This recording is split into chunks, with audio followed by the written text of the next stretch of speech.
94व्या शहीद दिनाचे औचित्य साधत नाशिक येथील लष्कराच्या तोफगोळा सरावाच्या टप्प्यात असलेले दुर्ग बहुला आणि रायगड किल्ला खेडमधील गिर्यारोहकांनी सर केला। हुतात्मा राजगुरू, हुतात्मा भगतसिंग, हुतात्मा सुखदेव या क्रांतिकारकांना वंदन करण्यात आले। या मोहिमेची सुरुवात पहाटे 6 वाजता नाशिक जिल्ह्यातील आंबेबहुळ गावातून झाली होती। नमस्कार, आपण पाहत आहात पुणे लाईव्ह न्यूज।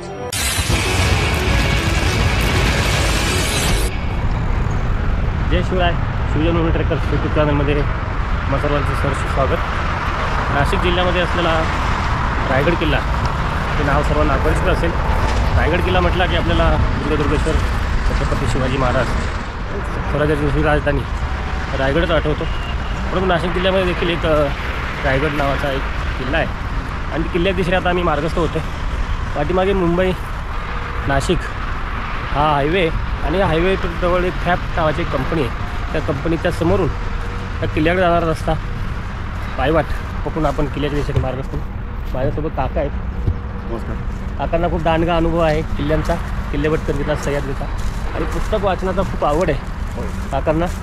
अनेक पुस्तकं काकाकडं आपल्याला बघायला मिळतील आणि पुस्तकं त्यांनी नजरेखालून घातलेली आहेत। असे अनुभवी सहकारी आज आमच्या ट्रेकमध्ये या प्रवासामध्ये आहेत।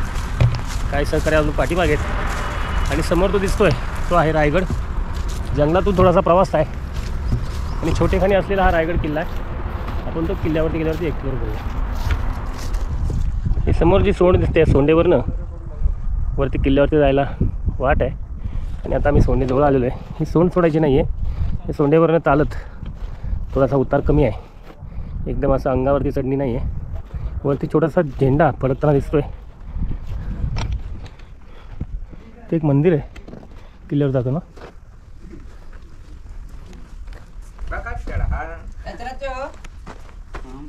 कसलं मंदिर आहे? मंदिर कसलं आहे? अरे मंदिर कसलं आहे? नाही ते रायगड बाबांचं मंदिर आहे रायगड किल्ल्यावर जाताना।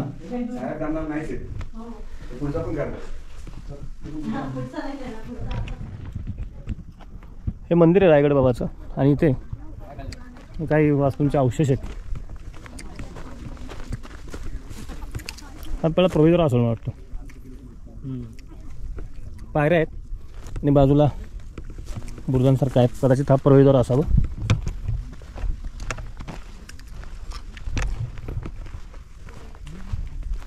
इथे अजून एक देवस्थान इथे आहे।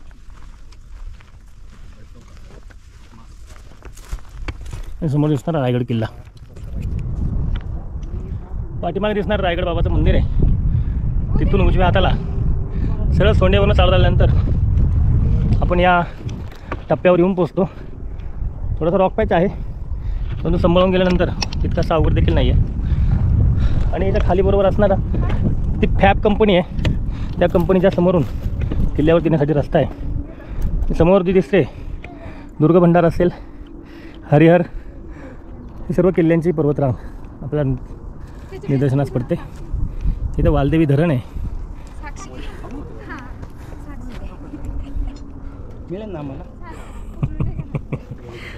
तानाजी भाऊ सह्याद्रीमधले आमचे मित्र, त्यांचे देखील 300 किल्ल्यांची भटकंती नुकतीच पूर्ण झालेली आहे। आज तो 306वा किल्ला आहे। 306वा किल्ला आहे। आमच्या दादाची पण आता 415 होता, आता 16वा किल्ला आहे हा। नितीन दादाचे पण गड किल्ले फिरताना अतिशय अचूक पद्धतीने अभ्यास असतो आणि नक्कीच त्यांच्याकडूनच आम्ही प्रेरणा घेतो की नाही, आपल्या पुढे बरेचसे 100 किल्ले केलेले आहेत, त्याच्यामुळं नक्कीच त्यांचा आकडा गाठणं आम्हाला शक्य नाही आहे। होईल शक्य होईल। कारण त्यांची भटकंती ही प्रत्येक सॅटर्डे संडे चालू असते आणि अशीच त्यांना भटकंतीसाठी ऊर्जा आणि शक्ती शिवरायाचरणी मी प्रार्थना करतो की ही मिळो आणि महाराष्ट्रातले नाही, महाराष्ट्राच्या बाहेरच्या सगळ्या आजूबाजूचे जेवढे काही गडकिल्ले आहेत तेवढे त्यांना फिरण्याची शक्ती मिळो, हीच आई जगदंबाचरणी प्रार्थना करतो आणि माझे 2 शब्द मी थांबवतो। जय शिवराय। धन्यवाद। हा एक रॉक पॅच आहे, आता येतील सर इथून चढतात आहे। हा थोडासा अवघड टप्पा आहे पण नाही करता सर, हा थोडासा सांभाळून चढायचा आहे। नंतर आपण येऊन पोचतो आता माथ्यावरती। माथ्यावरती जास्त अवशेष नाही आहेत, एक पाण्याची टाकी आहे बुजलेली, झेंडा आहे आणि गुफा वगैरे काही अवशेष आहेत, आपण शोधण्याचा प्रयत्न करूया। 3 टप्प्यांमध्ये असलेला हा रायगड किल्ला आहे। एक ते मंदिराचा टप्पा आहे, हा दुसरा टप्पा आणि हा तिसरा टप्पा आहे। हा देखील कातळामध्ये थोडेसे रॉक पॅचेस आणि त्या दगडांना पकडून या तिसऱ्या टप्प्यावरती वर यावं लागतं. ऑलमोस्ट आता आपण किल्ल्यावरती पोहोचतो आहे. लांबून जितका सोपा वाटत होता तेवढा सोपा नक्कीच नाही आहे, कारण दुपारचे आता 12:30 वाजलेत. मार्च महिना आहे, रखरखतं ऊन आहे आणि या उन्हामध्ये हा किल्ला आम्ही चढायला घेतला आहे. पण तासाभरात आलो.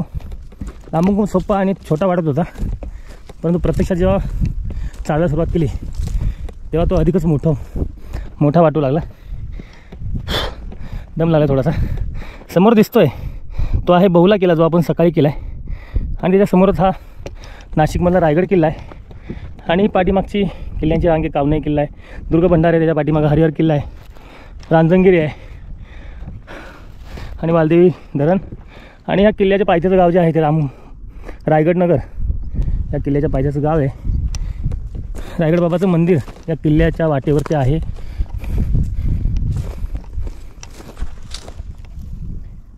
इथे काही चौथऱ्यांचे अवशेष इथे दिसतात, ते पूर्ण काढलेले मातीखाली. पण हे पूर्ण एक चौथऱ्यांची लाईन एका रेषेमध्ये असलेली दगडी आपल्याला समजतं की या ठिकाणी वाड्याचे वास्तूचे काहीतरी अवशेष या ठिकाणी असतील, जे मातीखाली आता बुजलेले आहेत. इथे पण काही अवशेष आहेत. एक चौथरा, बुजलेला चौथरा या ठिकाणी दिसतोय. गवत खूप आहे. किल्ल्यावरती पठार आहे मोठं. आपण अवशेष शोधण्याचा प्रयत्न करतोय. एक छोटी गुहा आहे असं काय व्हिडिओमध्ये यूट्यूबला मी बघितलं आहे. आणि एक पाण्याची टाकी देखील आहे, सुकलेली बुजलेली. ते देखील आपण शोधण्याचा प्रयत्न करूया.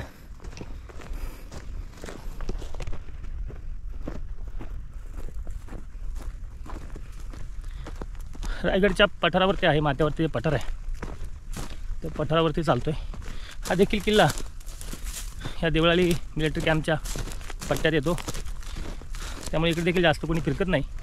आणि त्याचबरोबर बहुला तरी परिचित आहे, थोडाफार लोकांना माहिती आहे. परंतु हा जो रायगड किल्ला आहे त्याच्या बाजूला असलेला हा फार थोड्या लोकांना माहिती आहे, कारण हा खूप नंतर, खूप उशिरा हा प्रकार जो चाललेला किल्ला आहे तेव्हा माहितीच पडलेला किल्ला आहे. त्यामुळे फारसं या ठिकाणी कोणी येत नाही, किंवा नाशिकमध्ये रायगड किल्ला आहे हे देखील काहींना माहीत नाही, किंवा काही लोकांना विश्वाससुद्धा बसत नाही. असा अपरिचित असलेला रायगड किल्ला, त्या रायगड किल्ल्याच्या माथ्यावरती असलेल्या पठारावरती मी आहे. मोठं पठार आहे. आपण टाकी शोधण्याचा प्रयत्न करूया. आणि बाजूला कुठेतरी गुफा आहे छोटीशी, ती देखील शोधण्याचा प्रयत्न करूया. समोर जे दिसतंय शिवलिंगासारखे तीच पर्वत, तीच डोंगररांग जी आहे, तो पुढचं ते टोपीसारखं जे दिसतंय तो आहे बहुला किल्ला, जो आपण सकाळी केलेला आहे. एक नैसर्गिक गुफा आहे पश्चिमेच्या बाजूला, आणि बरोबर याच्यावरती झेंडे आहेत. ते झेंडे खालून सुद्धा आपल्याला दिसतील. छोटीशी गुफा आहे. इथे काही खड्डे मारलेले आहेत. हा एक आहे, हा एक आहे, असे काही खड्डे या ठिकाणी. रायगड किल्ला आपला बघून झालेला आहे. किल्ल्यावरती फारसे अवशेष नाही आहेत. जेवढे आहेत ते आपण शोधण्याचा प्रयत्न केला आहे. आता गडउतार होतो आहे. दुपारचे 1 वाजलेले आहेत, 1:15 वाजलेले आहेत. ऊन रखरखतं आहे, उन्हाच्या झळायला लागतात आणि आता गडउतार होतो आहे.